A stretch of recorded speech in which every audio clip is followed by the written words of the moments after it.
كما صليت على إبراهيم وعلى آل إبراهيم في العالمين إنك حميد مجيد. قال الله تبارك وتعالى في كلامه المجيد: أعوذ بالله من الشيطان الرجيم. بسم الله الرحمن الرحيم. والسماء ذات الرجع والأرض ذات الصدع إنه لقول فصل وما هو بالهزل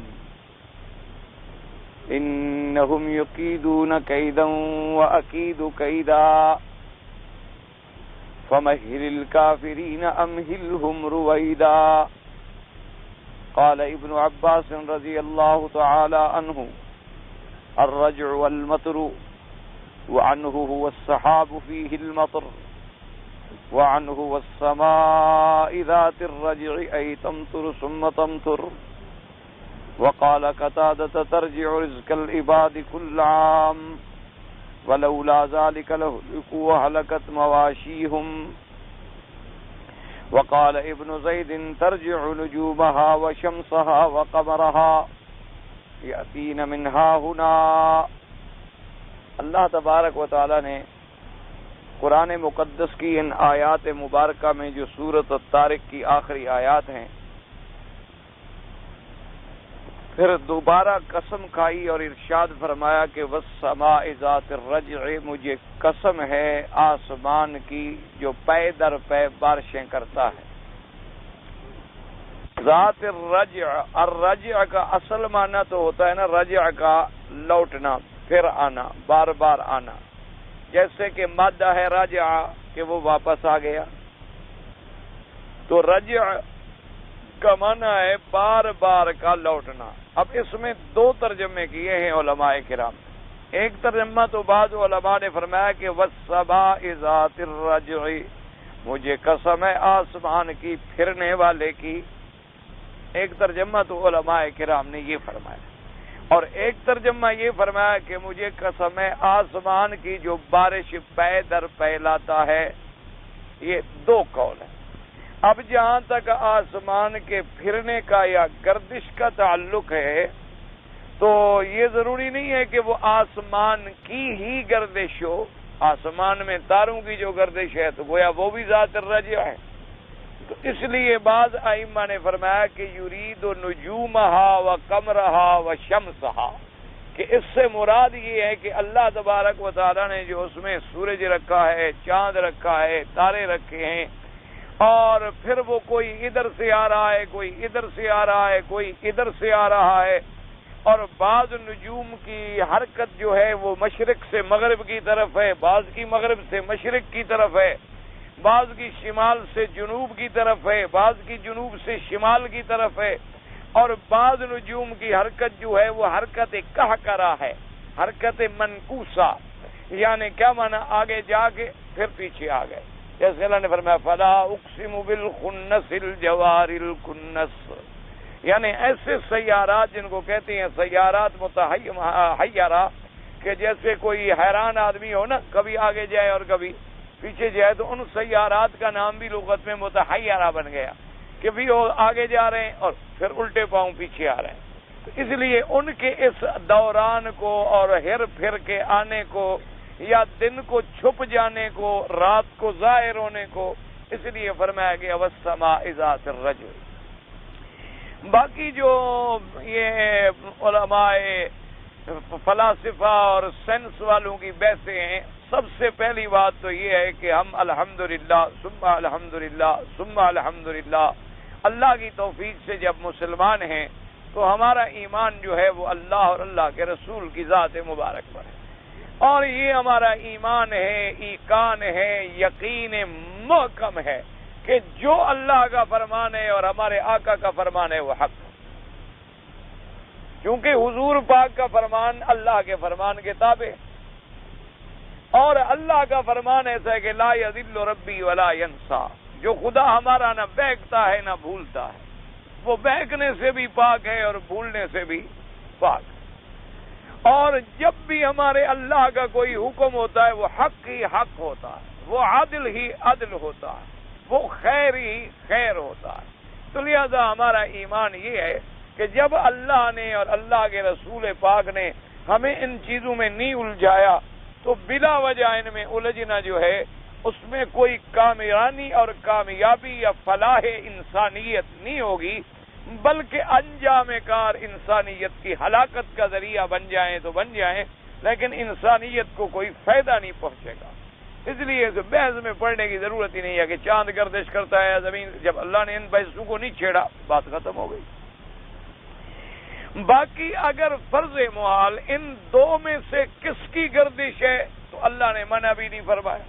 قرآن پاک میں جہاں اللہ نے ہمیں یہ حکم نہیں فرمایا کہ یہ ضرور ہم ایمان لائیں، وہاں ہمیں کسی بات سے منع بھی نہیں فرمایا۔ تو اگر کوئی قول ہے بھی جدید تحقیق کا تو ہوتا رہے، اس کا بھی قرآن اور حدیث سے کوئی ٹکراؤ اور کوئی خلاف نہیں۔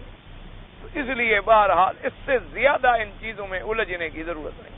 اللہ تبارک و تعالی نے آسمان بنائے، زمینیں بنائیں، اس پہ مخلوق کے فوائد اور منافع رکھے اور اپنی توحید کے لیے ادلہ واضحہ رکھے اور زینت السماء بنا دیا اور علامات بنا دیا اور ہدایت کا ذریعہ بنا دیا کہ اگر ہم بھٹک جائیں، بھول جائیں تو راستہ معلوم کر لیں، اور اگر ہمیں کعبۃ اللہ کی تلاش ہو، تحری ہو تو ہم قبلے کی سمت معلوم کر لیں۔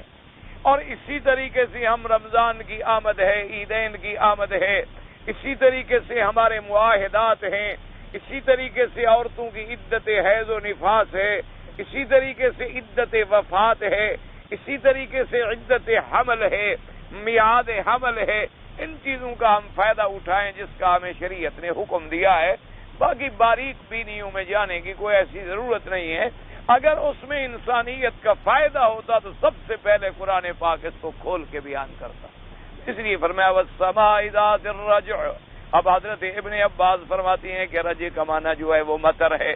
فرمایا چونکہ بارش برستی ہے پھر چلی جاتی ہے، پھر برستی ہے پھر چلی جاتی، پھر برستی ہے پھر رک جاتی ہے، پھر چند مہینوں کے بعد پھر اللہ بارش عطا فرما دیتی ہے۔ اسی طرح فرمایا والسماء ذات الرجع۔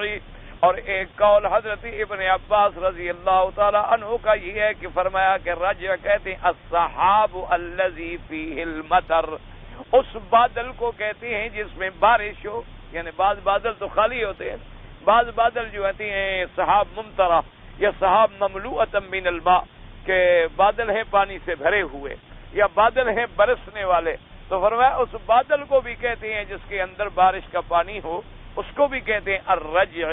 یہ حضرت ابن عباس رضی اللہ تعالی عنہ کا قول ہے۔ حضرت قتادہ فرماتے ہیں ترجیع رزق العباد کل عام، کہ اللہ تبارک و تعالی نے اس بارش میں اپنے بندوں کے لیے رزق کے اسباب رکھ دیے، جیسے فرمایا وفی السماء رزقکم وما توعدون، اللہ نے فرمایا تمہارا رزق آسمانوں میں ہے۔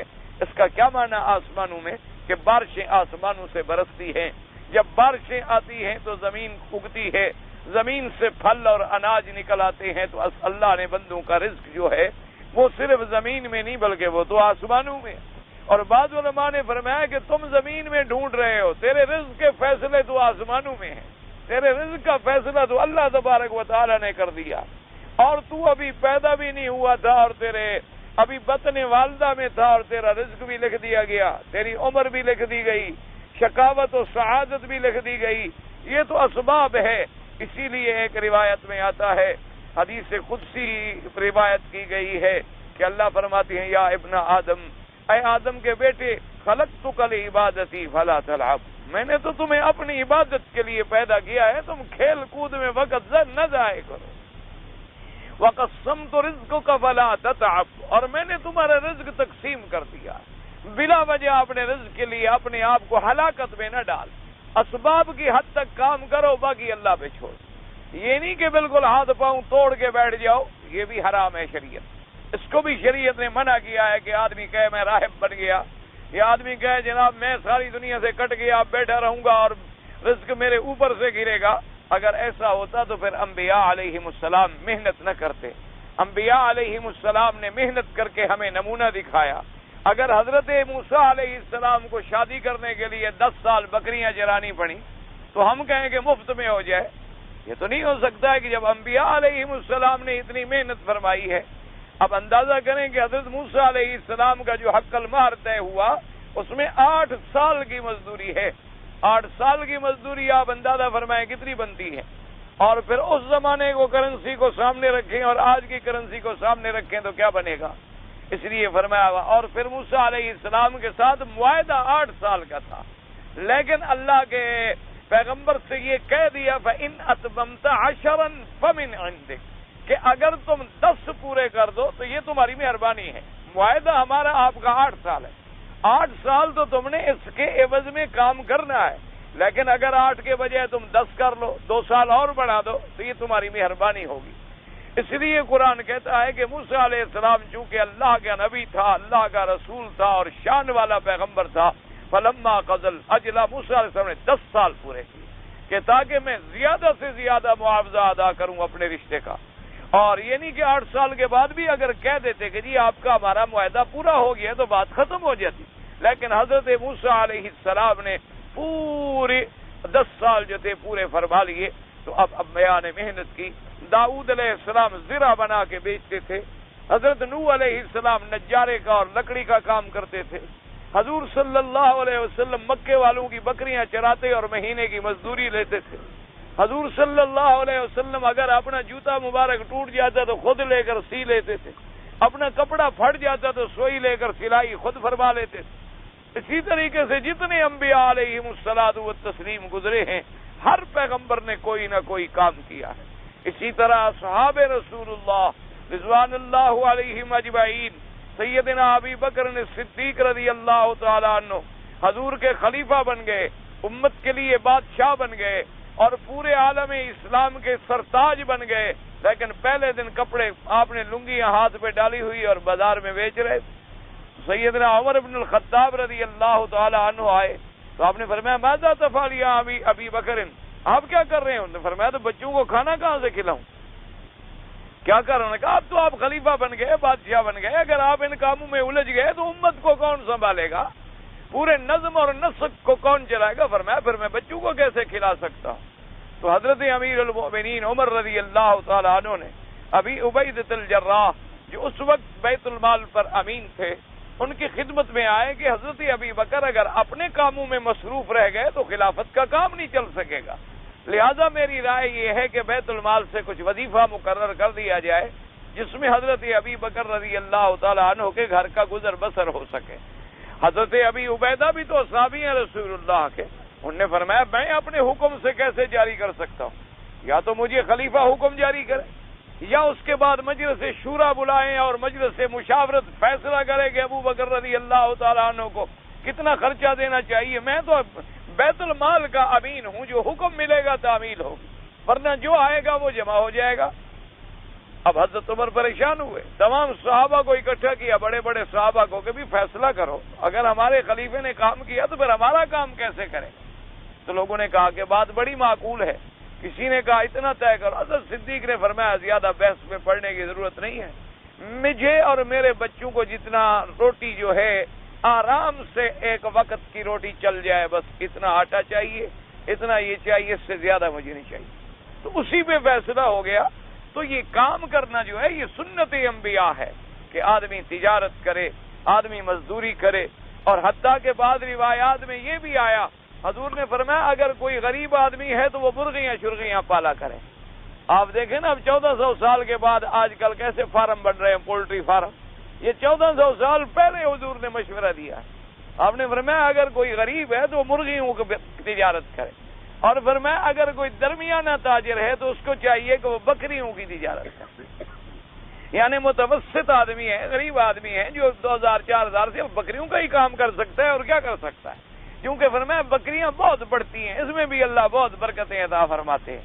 اور اسی طرح حضور صلی اللہ علیہ وسلم نے فرمایا کہ اگر تم سمندروں سے پار یعنی کچھ مال منگوایا کرو تو اس میں اللہ زیادہ برکتیں دیں گے. یعنی امپورٹ ایکسپورٹ کے بارے میں بھی حضور نے 1400 سال پہلے ہمیں سبق دے.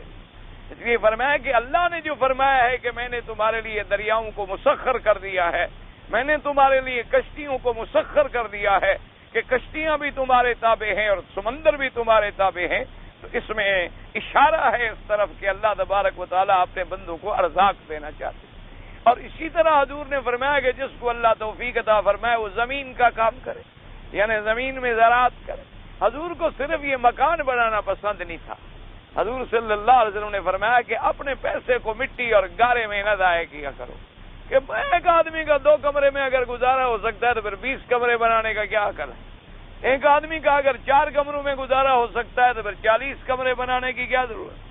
ایک آدمی کا اگر کچی اینٹوں کے مکان میں گزارا ہو سکتا ہے تو پھر لوہے اور سیمنٹ اور سریے اور پتہ نہیں سنگے مرمر لگانے کی کیا ضرورت؟ یہ بات حضور کو پسند نہیں تھی طبعاً، حتیٰ کہ آپ نے دیکھا ایک صحابی کا کبا بنا ہوا تھا، یعنی مکان گول قسم کا، اس عربی کہتے ہیں جو گول ہو اس کو کبا کہتے ہیں، گول رنگ کا جو ڈالا جائے، جیسے ہمارے یہاں مسجدوں کے اوپر بھی بنا دیتے ہیں، اور ویسے ہمارے یہاں تو ماشاءاللہ مسجدوں پر بھی بنتے ہیں اور قبروں پر بھی بنتے ہیں، یعنی اللہ کے گھر کے لیے بھی کبا ہے اور پیر کے گھر کے لیے بھی کبا ہے۔ فرق اتنا ہے کہ اللہ تبارک و تعالیٰ کا جلدی بنا لیتے ہیں، بزرگوں کا مرنے کے بعد بناتے ہیں، وہ زندگی میں نہیں بناتے، اتنی مہربانی کر دیتے ہیں۔ اللہ پاک انہیں بھی اور ہمیں بھی ہدایت عطا فرمائیں، اللہ تبارک و تعالیٰ انہیں بھی اور ہمیں بھی دین کی صحیح سمجھ عطا فرمائیں، تاکہ ہم دین کو صحیح معنوں میں سمجھیں اور دین کا فہم ہمیں اللہ کی طرف سے عطا ہو جائے کہ ایسی چیزوں سے اللہ کے ہاں عظمت نہیں ہوتی۔ اسی طرح جناب حضور پاک نے جب دیکھا فرمایا یہ کس کا کبا ہے، تو ایک آدمی نے کہا حضور فلاں صحابی کا یہ گھر ہے، انہوں نے فرمایا بہرحال اچھا نہیں کیا اس نے کہ اپنے پیسے کو اس میں لگا دیا، اگر ایک سادہ مکان میں گزر ہو سکتی ہے تو پھر اپنے پیسے کو ایسے قیمتی جگہوں میں ضائع کرنے کی کیا ضرورت؟ وہ تو صحابہ رسول اللہ تھے، جب شام کو آئے تو کسی نے کہا کہ بھی آج حضور تمہارے گھر کے قریب گزرے تھے، تمہارا گھر حضور کو ناگوار گزرا ہے، اس نے جناب اسی وقت اب ساتھی بلائے اور توڑ چھوڑ کے سیدھا کر دیا، مٹی سے مٹا دیا۔ اس نے کہا جب میرے مدنی پاک کو ناگوار ہے تو مجھے کیا ضرورت؟ جب میرے آقا کو ایک چیز پسند نہیں ہے تو میں اس کو نہیں پسند کر سکتا۔ سرکار مدینہ صلی اللہ علیہ وعلا آلہ واصحابہ وسلم تسلیما کثیرا کثیرا، تو اسلام نے ہمیں حکم دیا ہے، یہ رہبانیت جو ہے یہ عیسائیت کی مرض ہے، اسلام رہبانیت کا قائل نہیں کہ ہاتھ پاؤں توڑ کے بیٹھ جاؤ جی میں بزرگ ہوں اور میں صوفی ہوں اور میں چلے کرتا ہوں مجھے گھر بیٹھے روٹی پہنچاؤ، یہ سب چیزیں منع ہیں اسلام۔ اسلام کہتے ہیں سب سے بہتر کام وہ ہے جو قسم ید سے اپنے ہاتھوں کی محنت سے کمائے اور کھائے اور اپنے بچوں کو کھلائے۔ اسی طرح ایک روایت میں آتا ہے کہ ایک آدمی کو دیکھا گیا کہ وہ کثرت نوافل میں مشغول ہے، اس سے پوچھا گیا کہ حضرت آپ تو نوافل میں ہیں تو کھانا وانا کہاں سے کھاتے ہیں؟ انہوں نے کہا جی میرا ایک بھائی ہے وہ زمینوں میں کام کرتا ہے، محنت مزدوری کرتا ہے، تو آپ نے فرمایا تم سے وہ زیادہ بہتر ہے، فرمایا تم سے وہ زیادہ بہتر ہے جو حلال کما کے خود بھی کھاتا ہے اور تجھے بھی کھلاتا ہے، تم صرف نفلیں پڑھنے کے لیے پیدا ہوئے، محنت کر کے تمہیں کھانے کا سبق کسی نے نہیں پڑھایا۔ اس لیے ہمیشہ یاد رکھیں اللہ توفیق دے تو ہر آدمی اپنی طاقت کے مطابق اسباب دنیا پر عمل کرے، یہ اسباب پر عمل کرنا بھی اللہ کی تقدیر پر عمل ہے، کیونکہ ان اسباب کو پیدا کس نے کیا؟ اللہ نے۔ تو جب اللہ کے پیدا کردہ چیزوں کو ہم استعمال میں لاتے ہیں تو یہ بھی تو اس کے حکم کی تعمیل ہے۔ اس باقی رہا یہ معاملہ کہ اپنے آپ کو ہلاکت میں بھی نہ ڈالے کہ بس ہر وقت ایک غم میں دولت ہی اور دولت اور پیسہ اور پیسہ اور پیسہ اور پیسہ، یہ ایسی بری چیز ہے جتنی اس کے پیچھے دوڑو گے آگے بھاگ جائے، جتنی اس کے قریب جاؤ گے یہ اور پریشان کر، اور جتنی اس سے دامن بچاؤ گے یہ پیچھے چلی آئے دنیا۔ اسی لیے میرے مدنی پاک کی دعا مبارک ہے، آپ کو بھی یاد ہو جائے تو یاد کر لیں، کتنی پیاری دعا ہے میرے آقا کی۔ آپ کا تو ہر کلمہ مبارک پیارا ہے، لیکن کیسی جامع دعا فرمائی، فرمایا اللہم لا تجعل مصیبتنا فی دیننا، فرمایا میرا اللہ ہمارے دین کے اندر کوئی مصیبت نہ ڈال کہ ہمارے عقیدے برباد ہو جائیں، ہم عبادت بھی کرتے رہیں اور خدا کے ہاں شرک ہو، ہم عبادت بھی کرتے رہیں اور اللہ کے ہاں بدعت شمار ہو، فرمایا ہمارے عقیدوں میں اور دین میں مصیبت نہ ڈال دینا، اور ہمیں کسی فتنے میں مبتلا نہ کر دینا دین میں کہ ہم باطل کو حق سمجھ بیٹھیں اور حق کو باطل سمجھ بیٹھیں۔ فرمایا ولا تجعل الدنیا اکبر ہمنا، میرا اللہ اور دنیا کو ہمارا سب سے بڑا ہم نہ بنا دینا کہ ہمیں ہر وقت دنیا کا فکر پڑ رہے کہ یہ دنیا اور دولت اور دولت اور دولت۔ فرمایا ولا تجعل الدنیا اکبر ہمنا ولا مبلغ علمنا، کہ ہمارے علم کی انتہا یہی ہو جائے کہ فلاں آدمی جی بڑا قابل ہے، کیوں؟ کروڑوں روپے کما لی. فلاں آدمی جی بڑا قابل ہے، کیسے جی؟ جناب بھوکا تھا، کل کو بیچارہ کچھ بھی نہیں تھا، آج کروڑوں میں کھیلتا ہے. یعنی علم کی انتہا یہ ہو گئی کہ دولت کما لے. فرمایا ولا مبلغ علمنا، اور فرمایا ولا الی النار مسیرنا، اور اللہ ہمارا راستہ جہنم کی طرف نہ بنانا. وجعل الجنت ہی دارنا، اور میرا اللہ جنت کو ہی ہمارا گھر بنا دینا. تو 4 جملوں میں حضور پاک نے دین، دنیا، معاش، اقتصاد اور آخرت کی ساری نعمتیں مانگ لی اور سارے شرور سے پناہ مانگ لی. اس لیے فرماتی ہے کہ اللہ پاک نے اس آسمان سے پانی برسانے کو، ہر سال پانی برسات رزق للعباد، اپنے بندوں کے لیے رزق کا ذریعہ بنایا ہے. فرمایا اگر نہ برساتے ہلکوا وہلکت مواشیہم، اگر اللہ پانی کو بند کر دے تو بندے بھی ہلاک ہو جائیں اور جانور بھی ہلاک ہو جائیں، کیونکہ اللہ نے ہر چیز کی زندگی رکھی ہے پانی سے.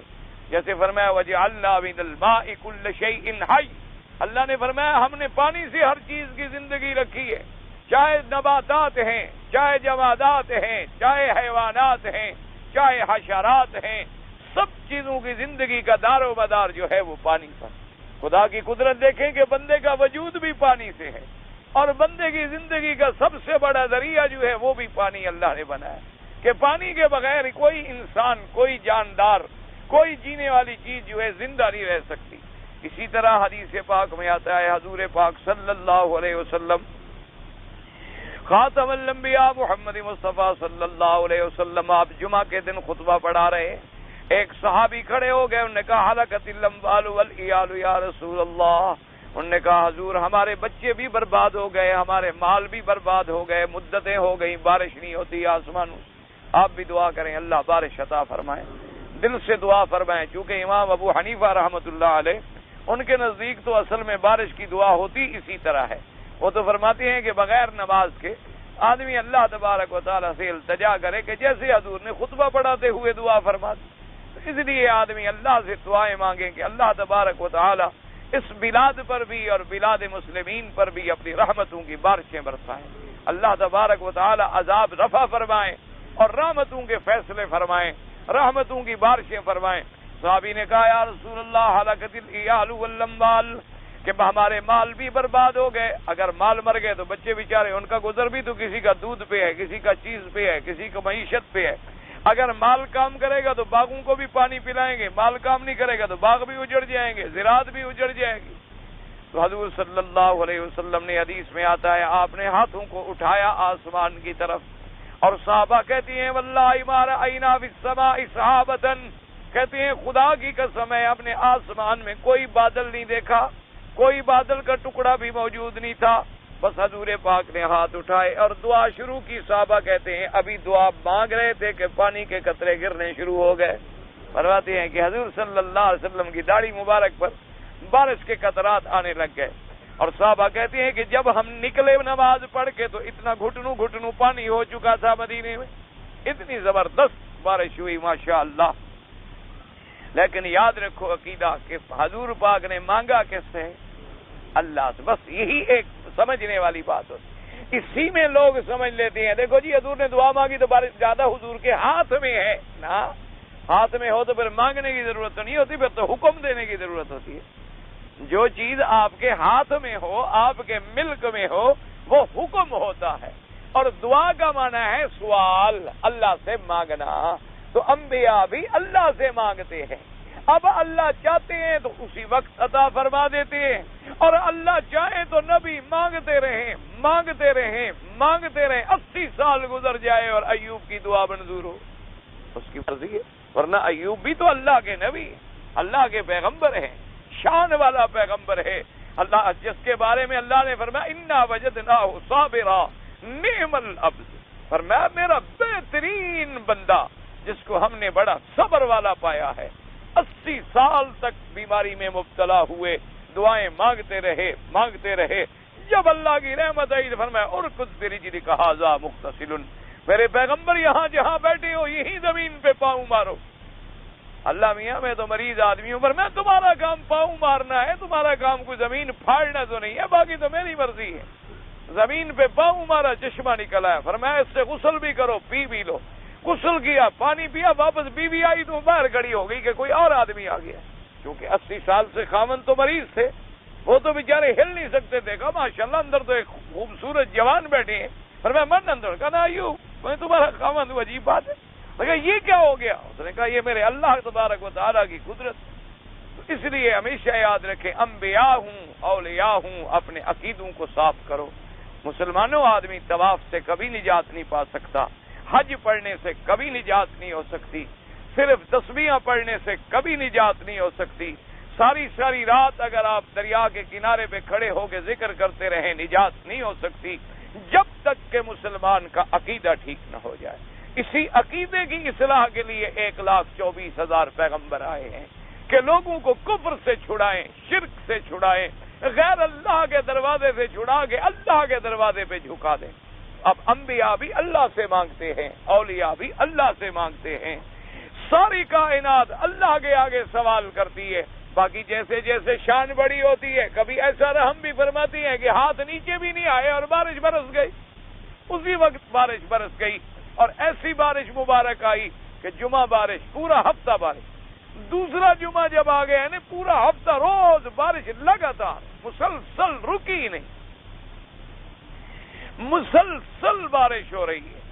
تو اتنا جناب بارش آئی، اتنی بارش آئی کہ دوسرے جمعہ پہ پھر حضور تشریف لے آئے تو معلوم ہوا کہ پھر وہی صحابی ہے یا اور صحابی ہے، حدیثوں میں یہ پابندی نہیں آ سکی۔ تو کھڑا ہوا، اس نے کہا حضور اب تو بچے بھی تنگ آ گئے اور مال بھی ہلاک ہو رہے۔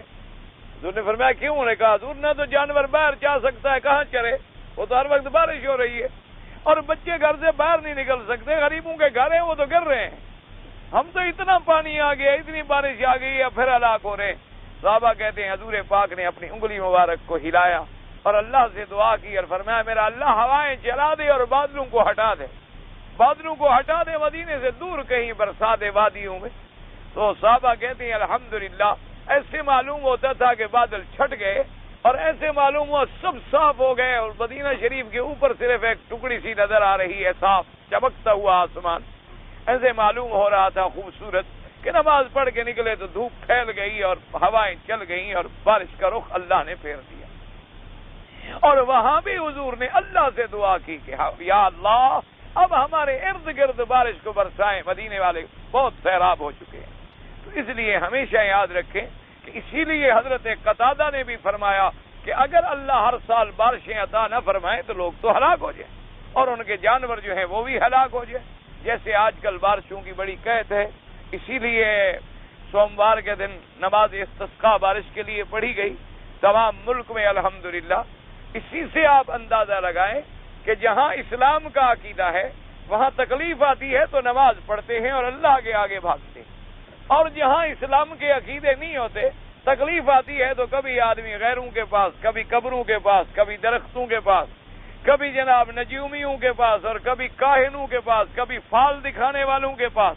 یہی فرق ہے اسلام کا اور غیر اسلام، کیونکہ اللہ نے قرآن میں فرما دیا وَاسْتَعِينُوا بِالصَّبْرِ وَالصَّلَاةِ، اگر مصیبت آئے صبر پکڑو اور نماز سے مدد پکڑو۔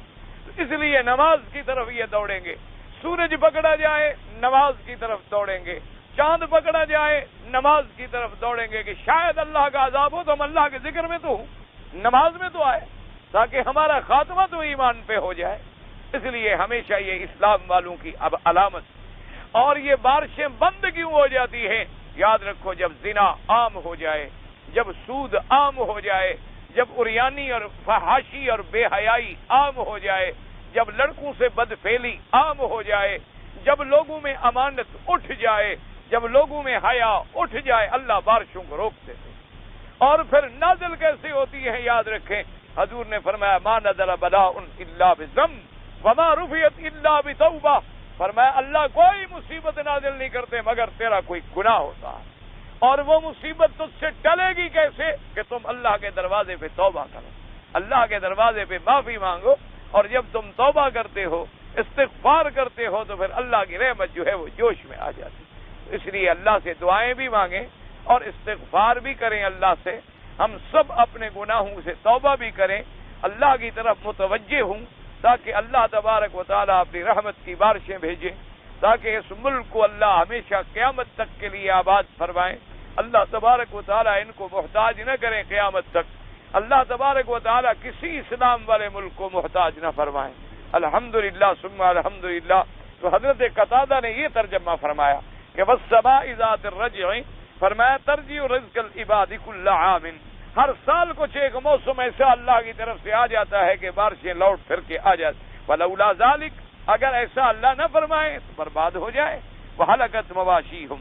وقال ابن زید رحمہ اللہ تعالی ترجع نجومها وشمسها وقمرها، انہوں نے فرمایا والسماء ذات الرجع کا معنی یہ ہے کہ اس کے چاند تارے اور سورج جو ہیں ان کا ایک نظام ہے، جاتی ہیں اور آتی ہیں، جاتی ہیں اور آتی ہیں، ہر کوئی جو ہے اپنے اپنے دائرے میں حرکت کر رہا ہے، چل رہا ہے، جا رہا ہے، آ رہا ہے۔ اور اسی طرح ایک بات یہ بھی یاد رکھیں کہ ان کا چلنا، ان کی سیر، ان کے صحیح معنوں میں جو مسائل ہیں وہ اللہ ہی جانتے۔ ہم نے تو جتنی لفظ قرآن مبارک میں پڑھے ہیں یا فرمان رسول پاک میں پڑھے ہیں، ہمارا تو ان پر ایمان ہے، کیونکہ ہم الحمدللہ ثم الحمدللہ قرآن و سنت کے طالب العلم ہیں۔ ہم کسی کی سینس کے طالب تو نہیں ہیں کہ ہم سینسی موشگافیوں میں پڑ جائیں۔ تو اس لیے ہمارا ایمان تو صرف یہ ہے جو حضور نے فرما دیا، جیسے فرمایا والقمر قدرناہ منازل حتی عاد کالعرجون القدیم، لا الشمس ينبغي لها ان تدرك القمر ولا الليل سابق النهار، اور اس کے بعد پھر گھٹتے گھٹتے ایسے ہو جاتا ہے جیسے کسی کھجور کی شاخ، اور اس کے بعد فرمایا کہ سورج کی یہ طاقت نہیں کہ وہ چاند سے آگے نکل جائے، اور نہ فرمایا کہ کبھی ایسا نہیں ہو سکتا کہ جو رات کا وقت ہے رات پہلے آ جائے یا دن مؤخر ہو جائے۔ جو ہم نے حکم دیا ہے اسی دائرے کے اندر یہ تیر رہے ہیں اور پھر رہے ہیں۔ کل فی فلک یسبحون۔ تو اب حضرت ابن زید نے یہ ترجمہ فرمایا والسماء ذات الرجع، چاند سورج۔ اب دوسری قسم، یہ پہلی قسم والارض ذات الصدع، قال ابن عباس وان صدعوا عن النبات، اللہ نے فرمایا مجھے قسم ہے زمین کی جو پھٹنے والی ہے۔ صدع کہتے ہیں پھٹ جائے، ایسے نا یہ یوں ہو جانا، پھٹ گیا، اس کو کہتے ہیں صدع۔ اسی لیے آپ نے دیکھا ہے نا آپ کے محاورات میں بھی ہوتا ہے کہ جی اس کو صداع ہو گئی ہے، سر میں درد ہو نا تو کہتے ہیں جی صداع ہے، کیا معنی یعنی سر گویا پھٹ رہا ہے، اس کو بھی کہتے ہیں صداع۔ تو اسی طرح صدع کا معنی ہوتا ہے شک ہو جانا، کسی چیز کا پھٹ جانا۔ تو اللہ نے فرمایا کہ زمین پھٹتی ہے، تو حضرت ابن عباس نے فرمایا کہ زمین کے پھٹنے کا کیا معنی؟ فرمایا کہ زمین پھٹتی ہے اور اس سے کھیتیاں نکلتی ہیں، درخت نکلتے ہیں، باغات اگتے ہیں۔ اگر زمین بالکل جامد ہو جائے اور سب چیزوں کو اندر چھپا دے اور پھٹے نہ اور کھلے نہ تو کیا نکلے گا؟ اس لیے اللہ تبارک و تعالی نے جیسے قرآن پاک میں آپ نے پڑھا ہوگا، خدا کرے یاد ہو، صحابہ رضوان اللہ علیہم اجمعین کے بارے میں اللہ نے فرمایا تھا، فرمایا ذالک مثلہم فی التوراۃ ومثلہم فی الانجیل کزرع اخرج شطأہ فآزرہ فاستغلظ فاستوى علی سوقہ یعجب الزراع لیغیظ بہم الکفار۔ اس کے بعد اللہ تبارک و تعالی نے فرمایا کہ دیکھو مثال ایسی ہے کہ جیسے ایک دانہ ڈالتے ہیں، دانے ڈالنے کے بعد باریک باریک اس سے ایسے کونپلیں نکلتی ہیں، پھر وہ جاتے جاتے ماشاءاللہ ایک شاخ بنتی ہے، اس کے اوپر پھر ہم دانے لگاتی ہیں اور نیچے اس کی جڑیں ہم جماتی ہیں۔ مثال دی گئی کہ جیسے سبزی ابتدا میں کتنی کمزور ہوتی ہے، ایک گٹھلی لگاؤ کھجور کی تو جب کھجور کا نکلے گی تو کتنی کمزور ہوتی ہے، اور جب کھجور بن جاتی ہے دیکھا کیسا مضبوط تنا ہے، کیسی مضبوط لکڑی ہے اور لمبی کھڑی ہے۔ فرمایا صحابہ کی جماعت بھی ایسے تھی کہ جب آئے تو غریب کمزور تھے، ایسا ایسا ایسا ایسا ایسا ایسا بڑھتے بڑھتے اسلام کی عظیم قوت بن گئے کہ جو مظلوم تھے وہ فاتح بن کے مکے میں داخل ہوئے اور پوری دنیا پہ اسلام کا پرچم لہرا دیا۔ اس لیے فرمایا کہ جب کھیتی نکلتی ہے تو زمین پھٹ جاتی ہے۔ فرمایا والارض ذات الصدع، یعنی یستوی للنبات، اللہ تبارک و تعالیٰ کھیتیوں کو اگانے کے لیے زمین کو پھاڑتے ہیں اپنی قدرت سے۔ وَقَدَا قَالَ سَعِيدُ بْنُ جُبَيْرُ وَإِكْرَمَةُ وَأَبُو مَالِكُ وَالضَّحَّاكُ وَالْحَسَنُ وَقَتَادَةُ وَالسُّدَيُّ وَغَيْرُ وَاحِدٍ۔ ان سب حضرات نے بھی یہی ترجمہ کیا ہے کہ زمین صدع کو مانا زمین پھٹنے والی. اب یہ دو قسمیں کھانے کے بعد اب دیکھیں مقسم علیہ یعنی جس چیز پہ قسم کھائی گئی اس کو کہتے ہیں مقسم علیہ. یا یوں سمجھے کہ اس قسم جو ہے کھا کے اصل دعویٰ کیا ہے؟ فرمایا انہو لقول فصل، انہو لقول فصل، فصل مانا حق. قال ابن عباس حق وکذا قال قتادہ وقال آخر حکم عدل وما هو بالہزل ای بل هو جد حق. اب اللہ نے فرمایا انہو لقول فصل، فرمایا کہ قرآن جو ہے یہ قول حق ہے، قول عدل ہے، قول فصل ہے جو حق اور باطل کو جدا کرنے والا ہے. اس لیے اللہ تبارک و تعالی نے اپنا کلام مبارک عطا فرمایا حضور پاک صلی اللہ علیہ وسلم کو.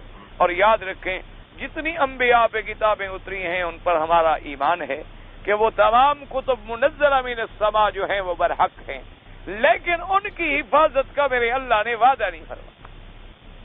ایک بات یاد رکھیں، یعنی تورات موسیٰ علیہ السلام کو دی گئی لیکن تورات کو محفوظ رکھنے کا اللہ نے وعدہ نہیں فرمایا.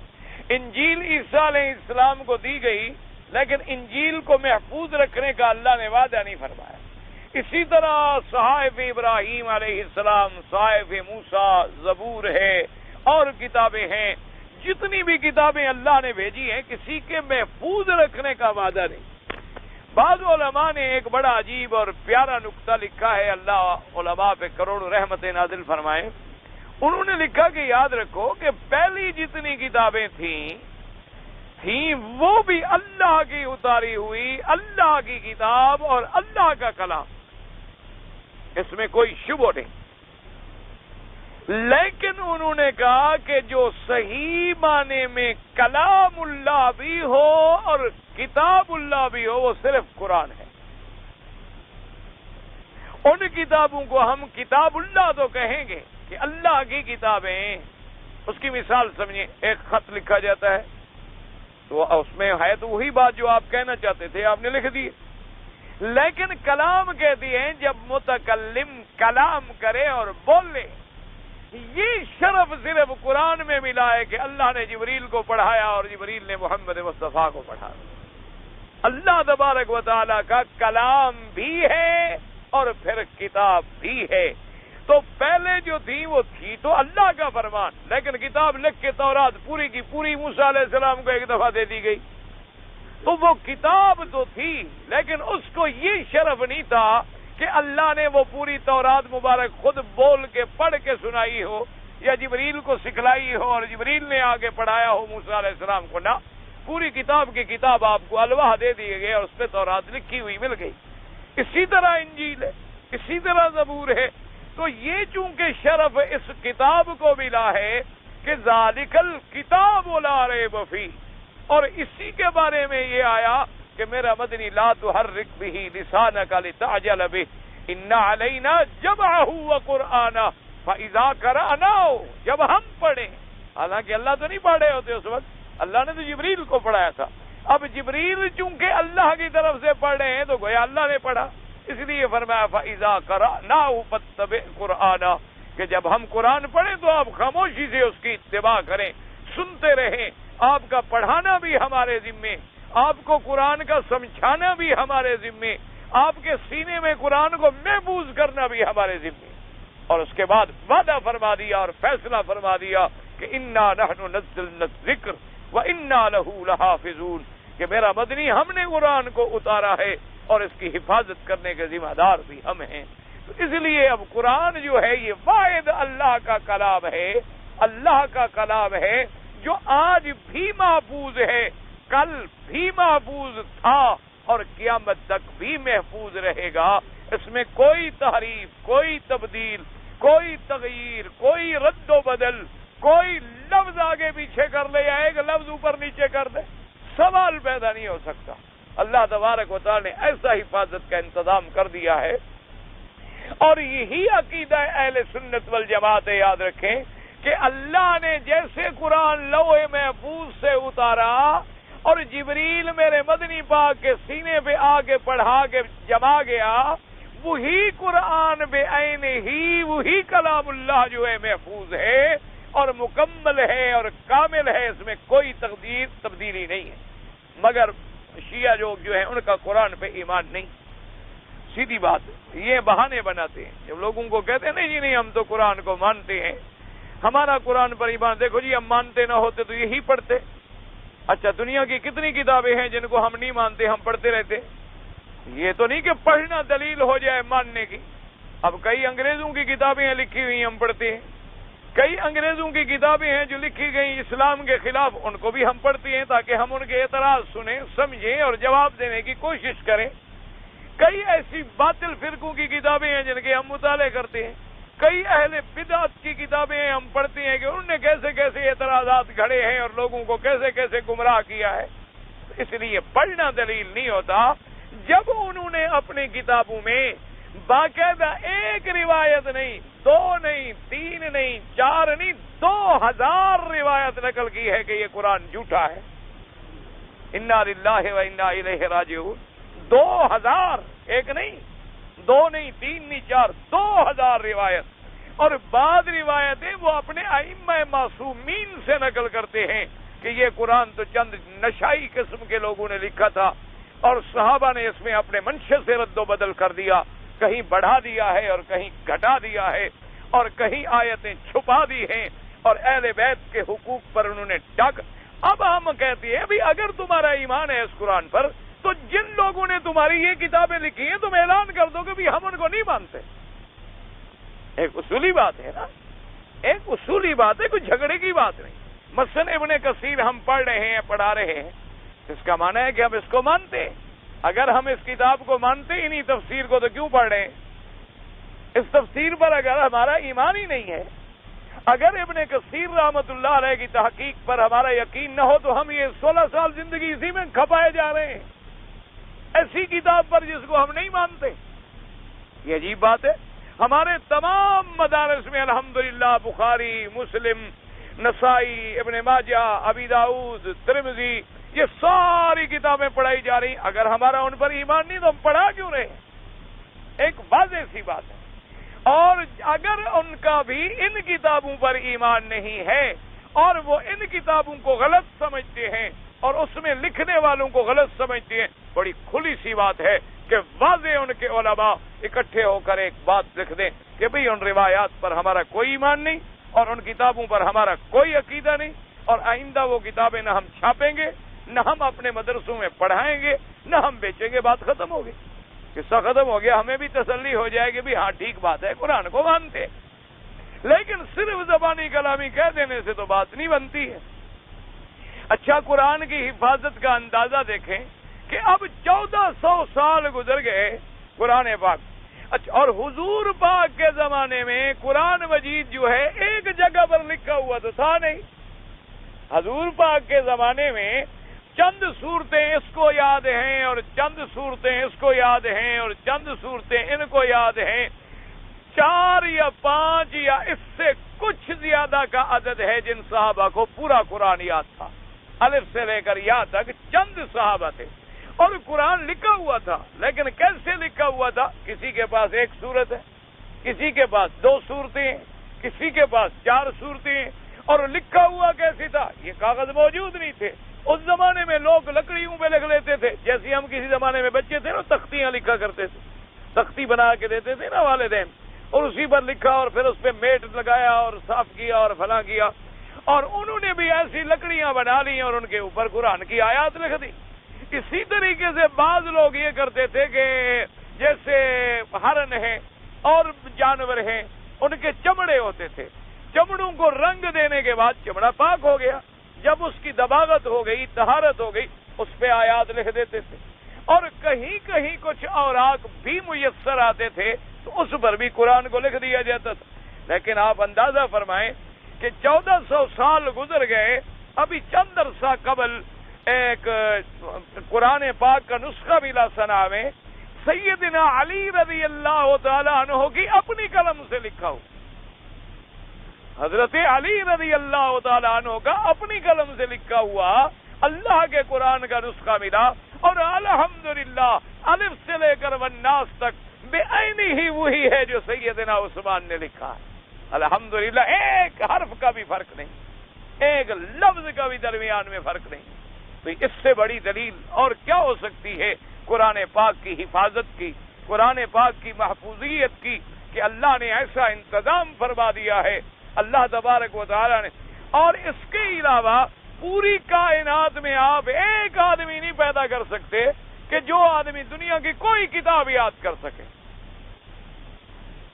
یعنی بڑے سے بڑے امتحان ہوتے ہیں, بڑے بڑے ذہین طالب ہوتے ہیں ماشاءاللہ, انجینئرنگ کے, ڈاکٹری کے, اور بڑے بڑے یونیورسٹیوں میں پڑھنے والے, اور بڑے بڑے ذہین اور مفکر اور بڑے دماغ والے بچے ہوتے ہیں. یہ کبھی نہیں ہو سکتا کہ وہ کوئی ایک کتاب 100 صفحے کی یاد کریں اور پھر کبھی نہ بھولیں.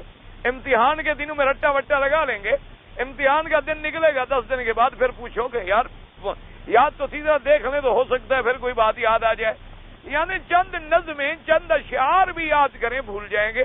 لیکن قرآن پاک کا معجزہ دیکھیں کہ اللہ جس کے سینے میں رکھ دیتی ہے قیامت تک, جب تک زندہ ہے قرآن یاد ہے, چھوٹا بچہ ہے قرآن یاد ہے. اور دنیا کی آپ مثلا آپ اور ہم انگریزی پڑھے ہوئے نہیں ہیں, انگریزی کی کتاب پہلے تو ہم پڑھ ہی نہیں سکتے, اگر ہم پڑھ بھی لیں تو پھر ہم اس کو یاد نہیں کر سکتے. لیکن کوئی آدمی اجمی ہے, افریقی ہے, کالا ہے, گورا ہے, ہندی ہے, سندھی ہے, افغانی ہے, اللہ کا قرآن ہے عربی میں نہیں جانتا قرآن یاد ہے. کتنے آپ کے ہاں حافظ ہیں, قاری ہیں جن کو قرآن کے ترجمے کا ایک لفظ بھی نہیں آتا, لیکن پورا قرآن یاد ہے. اور ماشاءاللہ ایسے لوگ تو اب بھی موجود ہیں جن کی منزل جو ہے ایک قرآن روز پڑھ لینا. یہ نہیں کہ دنیا میں ختم ہو گئے, اب بھی موجود ہیں الحمدللہ ثم الحمدللہ. اور ایسے تو ہمارے بڑے اساتذہ ہیں کہ رمضان شریف آئے گا 3 راتوں میں ختم, 10 پارے پڑھیں گے, 3 راتوں میں ختم, پھر 3 راتوں میں ختم, پھر 3 راتوں میں ختم. یہ تو عام بات ہے. اور ایسے تو الحمدللہ بچیاں موجود ہیں الحمدللہ, وہ لڑکے نہیں لڑکیاں, کہ جن کو قرآن پاک حفظ ہے اور روزانہ 10 پارے قرآن کی منزل ہے. یہ اللہ کے قرآن کا معجزہ ہے. اور فرمایا قرآن ایسا قول ہے, اور 1400 سال گزر گئے, آج تک قرآن کے کسی حکم کو کوئی جھٹلا سکا. ایک ہے بھی میں نہ مانوں. ایک مثال مشہور ہے نا ہمارے علاقے میں, کہنے لگا ایک آدمی تھا جٹ, وہ ایک آدمی کو کہنے لگا جی میں ملتان گیا تو سب ملتان والوں کو جھوٹا کر کے آ گیا. انہوں نے کہا یار ملتان اتنا بڑا شہر ہے, سارے لوگوں کو تم جھوٹا کر آئے ہوئی ہے کیسے؟ اس نے کہا بات کسی کی نہیں مانتا, جو کہتے تھے میں کہتا تھا جھوٹ ہے. بس جب میں کسی کی بات نہیں مانتا تھا تو کیا گویا میرے لیے سارا شہر جھوٹا ہو گیا. ایک تو ہے نا کہ آدمی کہے کہ میں نہیں مانتا قرآن پر, میرا ایمان ہی نہیں, تو اس کا تو کوئی علاج نہیں. ایک ہے کہ سکون قلب سے, عقل سلیم سے ایک اللہ کے قرآن کا حکم لے آؤ کہ اللہ نے فرمایا تھا مثلا کہ خنزیر حرام ہے, کہ نہیں جناب خنزیر میں بڑا فائدہ ہے. ایک حکم ثابت کر. اللہ نے فرمایا شراب حرام ہے اور تم کہو کہ نہیں جی شراب میں تو بڑا فائدہ ہے. جن لوگوں نے شراب کو حلال سمجھا اب وہ بھی ہاتھ باندھ رہے ہیں, خدا کے لیے عذاب سے ہمیں بچاؤ. جن لوگوں نے خنزیر کو بکریوں کی طرح کھایا ہے اب وہ بھی یہ بات مان رہے ہیں کہ اس کا گوشت جو ہے اور اس کا شام جو ہے سب سے زیادہ نقصان دینے والی ہے اور کینسر کے پیدا کرنے کا ذریعہ ہے. اب وہ جو ان کو حلال سمجھتے, اور یہ باتیں اسلام نے ہمیں پہلے فرما دی.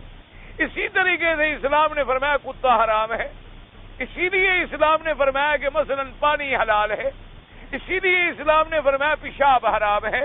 جس کو حرام کیا ہے 1400 سال گزر گئے, آج آپ مجھے ثابت کر دیں اس میں فائدہ ہے قرآن کے خلاف. اچھا قرآن نے حکم دیا نکاح ہے, طلاق ہے, اسی کے مطابق چلو کوئی جھگڑا نہیں. جہاں نکاح طلاق کا قانون نہیں وہاں جا کے دیکھو ہر سال لاکھوں کے حساب سے حرامی بچے پیدا ہوتے ہیں جن کے باپ کا پتہ کوئی نہیں. یعنی اتنے بڑے ایڈوانس ملک ہیں لیکن پاسپورٹ میں باپ کے نام نہیں لکھتے, ماں کا نام لکھتے ہیں, باپ کا تو پتہ ہی نہیں ہے. کہاں سے باپ لے آئے؟ ان کے پاس باپ والا کھانا ہی نہیں ہے. تو جب باپ کا پتہ نہیں ہوگا تو باپ والی اور بیٹے والا رشتہ بھی پیدا ہوگا, وہ ہمدردی بھی پیدا ہوگی, وہ الفتیں بھی پیدا ہوں گی, وہ احسان بھی پیدا ہوگا, اور آگے باپ کی نسل بھی چلے گی. اس لیے ہمیشہ یاد رکھیں انہ لقول فصل. اور اللہ نے فرمایا میرا بدنی وما هو بالهزل, یہ ایسا نہیں کہ ہم نے کوئی کھیل اتارا ہے. حضرت اکرمہ جب قرآن پڑھتے ایسے قرآن کھولتے اور بسم اللہ الرحمن الرحیم والسماء والطارق وما ادراک ما الطارق النجم الثاقب، اور روتے روتے بے ہوش ہے۔ فرماتے میں اللہ سے کلام کر رہا ہوں نا، قرآن تو اللہ کا کلام ہے نا، جب میں پڑھ رہا ہوں تو گویا میں اللہ سے کلام کر، ھذا کلام ربی، اور بے ہوش ہو جائے۔ حضرت عمر رضی اللہ تعالیٰ عنہ کئی دفعہ ایسا ہوا کہ کوئی آیت قرآن کی پڑھی اور اللہ کے خوف سے بیمار ہو، کئی دن لوگ آتے عیادت کرتے رہتے اور حضرت چلنے کے قابل نہ رہتے، اللہ کے قرآن کی آیات کا یہ اثر ہوتا۔ اس لیے فرمایا وما هو بالهزل، یعنی بلکہ حق جد ثم اخبران الکافرین بانہم یکذبون به ویصدون عن سبیلہ۔ اللہ نے فرمایا یہ کافر جو ہیں اللہ کے قرآن کی تکذیب کرتی ہیں اور اللہ کے قرآن سے روکتی ہیں۔ فرمایا میرا مدنی آپ غم نہ کریں، انہم یکیدون کیدا، وہ اپنے داؤ پیچ اور مکر میں ہے، اور میری تدبیر ہے، اللہ کا مقابلہ کون کرے؟ فرمایا وہ قرآن کو مٹانا چاہتی ہیں پر میں قرآن کو رکھنا چاہتا ہوں، وہ میرے مدنی کی نبوت کو ختم کرنا چاہتے ہیں، میں اپنے مدنی پاک کی نبوت کو پوری دنیا پہ چمکانا چاہتا ہوں۔ اس لیے فرمایا آپ فکر نہ کریں، انہم یکیدون کیدا یمکرون بالناس فی دعوتہم الی خلاف القرآن، مختلف داؤ پیچ ہیلے بہانے، کبھی کہتے ہیں جادو ہے، کبھی کہتے ہیں شعر ہے، کبھی کہتے ہیں خود بنایا ہے، کبھی کہتے ہیں سیکھ کے لایا ہے، کبھی کہتے ہیں اللہ کا کلام نہیں۔ فرمایا فَمَهِّلِ الْكَافِرِينَ أَمْهِلْهُمْ رُوَيْدًا أَيْ أَنذِرْهُمْ وَلَا تَسْتَعْجِل لَّهُمْ، میرا مدنی آپ مہلت دیں، آپ جلدی نہ کریں ان کو ہلاک کرنے کے بارے میں دعا کرنے میں۔ قَلِيلًا وَسَتَرَىٰ مَاذَا أُحِلَّ بِهِم مِّنَ الْعَذَابِ وَالنَّكَالِ وَالْعُقُوبَةِ وَالْهَلَاكِ، آپ تھوڑا صبر فرمائیں، دیکھیں کہ ہم ان کافروں کو کیسے عذاب دیتی ہیں، کیسے برباد کرتی ہیں۔ اب یہ اللہ کی مرضی، چاہیں تو دنیا میں عذاب دیں اور چاہیں تو آخرت میں عذاب دیں۔ اور اس کے بعد فرماتے ہیں نمتعہم قلیلا ثم نضطرہم الی عذاب غلیظ، اللہ نے فرمایا ہم ان کو مہلت دیں گے تھوڑی سی، پھر ہم ان کو سخت عذاب دردناک کی طرف لے جائیں گے۔ الحمدللہ، آخر تفسیر سورۃ الطارق وللہ الحمد والمنہ۔ اللہ تبارک و تعالیٰ کے شکر سے سورۃ الطارق کی تفسیر اللہ نے نصیب فرمائی۔ اللہ کی رحمت سے انشاءاللہ سورۃ الاعلیٰ کی تفسیر جو ہے وہ پڑھیں گے۔ اللہ تبارک و تعالیٰ جب تک زندگی ہے یہی دعا کیا کریں کہ ہر وقت دن ہو رات ہو زبان پہ اللہ کا قرآن ہو، اور موت کا وقت آئے تب بھی اللہ کا کلام زبان پر ہو اور خاتمہ ایمان پہ ہو جائے۔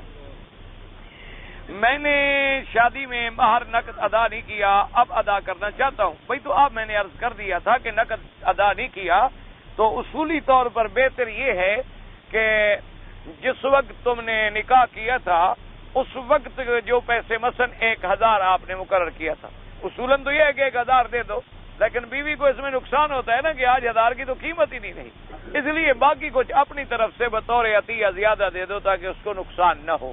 اور آئندہ جب بھی کوئی حق المہر مقرر کی جائے تو سونے اور چاندی میں کی جائے، اور حق المہر میں یہ بھی ضروری نہیں ہوتا کہ تھوڑی ہو، جتنے پر اتفاق ہو جائے، چونکہ یہ ایک معاہدہ ہے ایک مرد اور عورت کے درمیان، کیوں کوئی عورت اپنے آپ کو ہدیہ تو نہیں پیش کر رہی اور نہ آپ زبردستی چھین رہے ہیں۔ اللہ نے ایک نکاح نامہ کیا مانا، ایک عقد ہے، عقد مانا معاہدہ، عہد ہے، تو جب آپ ایک عہد کریں گے تو اس کے عوض میں ضرور کوئی نہ کوئی چیز ہوگی، اس لیے۔ اور دوسرا وہ خالص عورت کا حق ہے، نہ اس کے باپ کا ہے، نہ بھائیوں کا ہے، نہ بہنوں کا ہے، تو یہ خالص آپ نے ادا نہیں کیا، فوراً ادا کر دیں، کیونکہ بعض علماء کے نزدیک اگر حق المہر ادا نہ کی جائے تو کہتے ہیں شرعاً مرد کو بیوی کے قریب جانے کا بھی حق نہیں ہے جب تک کہ حق المہر ادا نہ کرے۔ ہمارے ہاں تو حق المہر ایک مذاق ہے، ایک رسم ہے، لکھ دیا جاتا ہے جی لکھ دو جی 2 مربع زمین، اور دینے والے کے باپ کی بھی 2 مربع نہیں ہوتی، ایسے لکھ دیں گے 2 مربع زمین۔ پھر جب مقدمے ہوتے ہیں، جھگڑے ہوتے ہیں، کہتے ہیں جی حضرت وہ تو آپ نے ناک رکھنے کے لیے دیا تھا، اب تو سب کے ناک کٹ گئے نا، اس وقت تو تم نے ناک رکھا، اب تو تم نے سب کے ناک کٹا دیے کہ عدالتوں میں آ گئے بیوی بچوں کے جھگڑے، اس سے پھر باقی کیا رہ گیا؟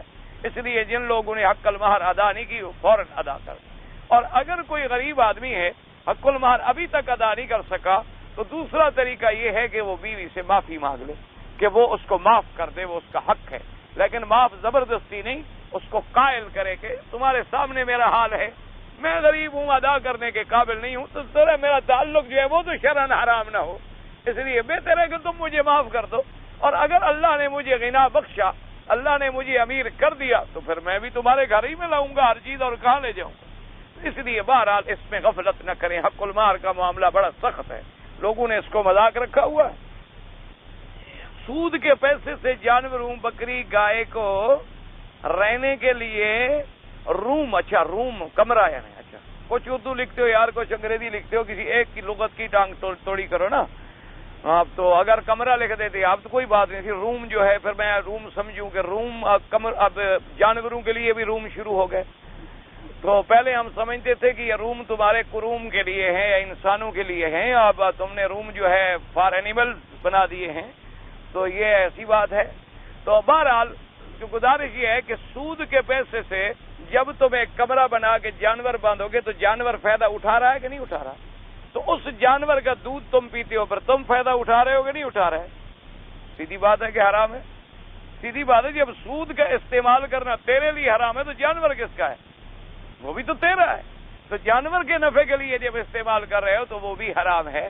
اسی لیے اسلام نے کہا کہ اگر آپ نے کسی کو قرضہ دیا ہے تو اس کے بعد وہ راستے میں ملتا ہے، تمہیں کہتا ہے جی حضرت ٹھہر جاؤ میری گاڑی میں چلے جاؤ، تو فقہا نے لکھا ہے کہ پہلے بھی کبھی تمہیں گاڑی میں لے جاتا تھا یا قرضے کے بعد لے جا رہا ہے؟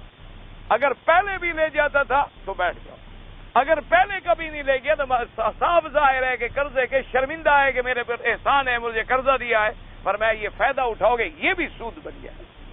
اس لیے سود سے بچیں، سود اتنی حرام چیز ہے، یہ اللہ کی لعنت ہے، اللہ سے جنگ کرنے کے برابر ہے۔ اگر کسی کے پاس سود کا پیسہ ہے، ثواب کی نیت نہ کرے، بغیر ثواب کی نیت کیے ہوئے بینک والوں سے لے لو، کیونکہ بینک والوں کو دے گے وہ اور کفر کریں گے، ان سے لے کر غریبوں کو دے دو، لیکن ثواب کی نیت نہ کرو، اس لیے کہ ثواب تو حلال پہ ملتا ہے، حرام پر کیسا ثواب ملے گا؟ لیکن چلو کسی غریب کا بھلا تو ہو جائے گا۔ یا فقہا نے لکھا ہے کہ کہیں مسجد کے لیٹرین بن رہے ہوں یا مدرسوں کے حمام نہیں ہوتے، غسل خانے نہیں ہوتے، لیٹرین نہیں ہوتے، یا سڑک وڑک نہیں ہوتی، ایسے کاموں میں ڈال دو بس، لیکن ثواب کی نیت پھر بھی نہ کرو۔ جس نے 40 قبریں کھودی ہوں تو اس کو ایک عمرے کا ثواب ملتا ہے۔ میں ایسا نہ یار قبرستان جا کے کھودنا شروع کر دو، انا للہ و انا الیہ، یا مسئلہ ہے کہ مردوں کے لیے کوئی ایسی حدیث نہیں ہے، لوگوں نے گھڑی ہوئی ہے۔ حدیث میں آتا ہے کہ میری امت کے 73 فرقے ہوں گے، اور حضور نے فرمایا کہ ان میں سے 72 جہنم میں جائیں گے، مگر ایک فرقہ جو ہے وہ نجات والا ہوگا۔ تو وہ ایک فرقہ کون سا ہے؟ حدیث میں موجود ہے کہ ما انا علیہ واصحابی، حضور نے فرمایا جو میرا طریقہ ہے اور میرے صحابہ کا، تو جو حضور اور صحابہ کے طریقے پہ ہے وہی نجات والا ہے، باقی صرف نجات والے نہیں۔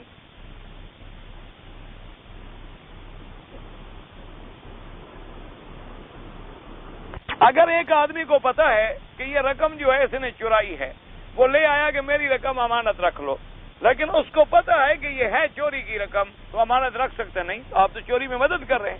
اسلام نے فرمایا کہ تعاونوا فی البر والتقوی ولا تعاونوا فی الاثم والعدوان، نیکی کے کام میں مدد کرو، برائی کے کام میں تو مدد نہ کرو۔ جب آپ کو پتا ہے کہ یہ چوری کی رقم ہے، اس کو محفوظ رکھ رہے ہو، لے رہے ہو، حفاظت کر رہے ہو، تو اس کا مطلب ہے تم چوری میں حصے دار ہو۔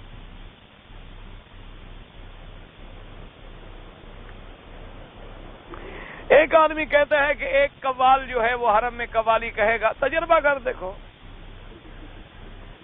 انشاءاللہ نہ قوال ہوگا نہ قوالی ہوگی اللہ کی رحمت سے، یہاں قرآن ہی ہوگا اور محمد کا فرمان ہوگا۔ یہاں میراثی کا کام نہیں ہے، یہاں اللہ والوں کا کام ہے۔ یہاں میرا مدنی محمد پیدا ہوا اور قرآن اترا ہے، قوال نہیں اترے، نہ قوالی پڑی گئی ہے۔ ویسے آپ کو شوق ہو تو ایک آدھا تجربہ کر دیکھیں، آپ نے اپنا ملک سمجھا ہوا ہے، انشاءاللہ اس کی وجود بھی نہیں ملے گا کہ کبھی پیدا بھی ہوا تھا۔ یہاں اللہ نے توحید والوں کو رکھا ہے اپنے گھر کی حفاظت کے لیے، اور دعا کریں اللہ قیامت تک انہیں قائم رکھے کہ پوری دنیا میں شرک مٹا ڈالا ہے، پوری دنیا میں سنت کی بہاریں اجاگر کر دی ہیں۔ اللہ تبارک و تعالی ان کو اور زیادہ سے زیادہ طاقت قوت دے۔ بچیوں کو قرآن حفظ کرائیں، بالکل کرائیں، بچیاں بڑی بڑی صحابہ کی بچیوں نے قرآن حفظ، ہاں بہت سی صحابی رضوان، باقاعدہ کتابیں چھپی ہوئی ہیں کہ جن میں ان کا ذکر ہے، کتاب ملتی ہے باقاعدہ کہ صحابہ میں کون کون عالم اور حافظ قرآن ملی، اور تابعین میں کون کون سی بیویاں گزری ہیں، وہ کتاب لے لیں، ان میں بڑی تفصیل ہے۔ نوح علیہ السلام کو ایک بوڑھی بھول گئی تھی، انشاءاللہ جب قیامت میں ملیں گے تو پوچھ لینا کہ کیوں بھول گئی. ایسے لوگوں نے پتہ نہیں کہاں کہاں سے قصے بنا رکھے ہیں. قیامت کے دن پکارا جائے گا تو ماں کی طرف سے پکارا کہ صرف عیسیٰ علیہ السلام کو ماں کی طرف پکارا، باقی سب کو باپ کی طرف پکارا. تمہیں اپنے باپ کو کوئی شک ہے، ڈر ہے؟ سب کو باپ کی طرف سے پکاریں گے اللہ کے بندے. قرآن مجید کا اردو ترجمہ جو ہے حضرت شاہ عبد القادر رحمۃ اللہ علیہ کا ترجمہ بہت اعلیٰ ہے لیکن مشکل ہے. حضرت شیخ الہند رحمۃ اللہ علیہ کا ترجمہ بہت اعلیٰ ہے. اسی طریقے سے تفسیروں میں معارف القرآن ماشاءاللہ بہت اعلیٰ جو میں نے دیکھے ہیں، اور بھی ترجمے بہت اعلیٰ ہوں گے جو میں نے نہ دیکھے ہوں.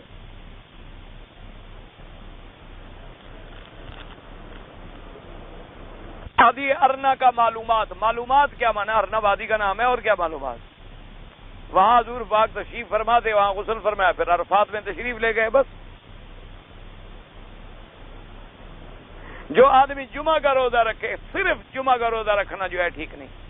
اس لیے ہمیشہ جو ہے یا تو ملا کے رکھا جائے، 2 روزے رکھے جائیں، تاکہ بدعت نہ بن جائے کہ صرف ایک دن کی یہ تکریم کرتا ہے اور باقی دن اللہ کے نہیں سمجھتا. امام صاحب نے کہا ہے کہ بھی میرا جو قول قرآن و سنت کے مطابق ہو تو اختیار کرو. ہاں، امام ابو حنیفہ کا فرمان ہے کہ جو میرا قول قرآن و سنت کے مطابق ہو اس پہ عمل کرو، اور قرآن و سنت کے خلاف ہو تو چھوڑ دو. تو آپ کوئی قول ڈھونڈ کے لے آئیں گے وہ قرآن و سنت کے خلاف ہے. کوئی قول ڈھونڈے تو صحیح نا، پہلے قول لے آئیں کہ دیکھو جی یہ قول ہے امام صاحب کا اور یہ حدیث ہے اس کے خلاف. عقیقہ زندگی میں کبھی کر سکتے ہیں، کیوں کر سکتے ہیں؟ 7ویں دن تک سنت ہے، بعد میں ختم کیا نہیں کیا. ہم مدینے پاک گئے، واپس آئے، عمرہ نہیں کیا، دم دینا ہوگا، بالکل انشاءاللہ دینا ہوگا. اگر میری منگنی ہو تو شادی سے پہلے میں بیوی کو مل سکتا ہوں، یعنی دیکھ سکتے ہو. مل کا معنی یہ نہیں کہ نعوذ باللہ جب تک نکاح نہ ہو تو بیوی حلال نہیں ہوتی. ایک دفعہ نظر ڈال سکتے ہو، دیکھ سکتے ہو، تاکہ نکاح سے پہلے آدمی ذہنی طور پر مطمئن ہو جائے، بعد میں نہ دکھ کرتا رہے. ایک نظر بیوی کو بھی ڈالنے کا حق ہے، ایک نظر نکاح کرنے والے کو بھی ڈالنے کا حق ہے، لیکن والدین کی موجودگی میں، ان کی موجودگی میں ایک نظر جو ہے ڈال لیں، تاکہ بعد کے اندر ندامت نہ ہو. حمام میں وضو کر سکتے ہیں، حمام میں غسل کر سکتے ہو، خدا کے بندے وضو کیوں نہیں کر سکتے ہو؟ عجیب بات ہے، سمجھ نہیں آتی. بھی کامن سینس ہے بھئی. تمہاری بڑی ناپاکی جو ہے وہ تو دور ہو رہی ہے، وضو والی نہیں ہو رہی. قرآن کے وقت تسبیح کے لے کر دوسروں کے ساتھ شور کرنا، بہرحال جو بھی قرآن کے اندر شور مچائے وہ منع ہے، چاہے تسبیح لے کر مچائے چاہے بغیر تسبیح کے مچائے. قرآن کے لیے حکم ہے کہ جب پڑھا جائے غور سے سنو. یہاں ہمارے علاقے سے جو عورتیں آتی ہیں برقع نہیں ہوتا، تو اس لیے کہ وہ پھر لوگوں کو پتہ لگتا ہے اور پورے ملک کی بے عزتی ہوتی. اللہ ہدایت.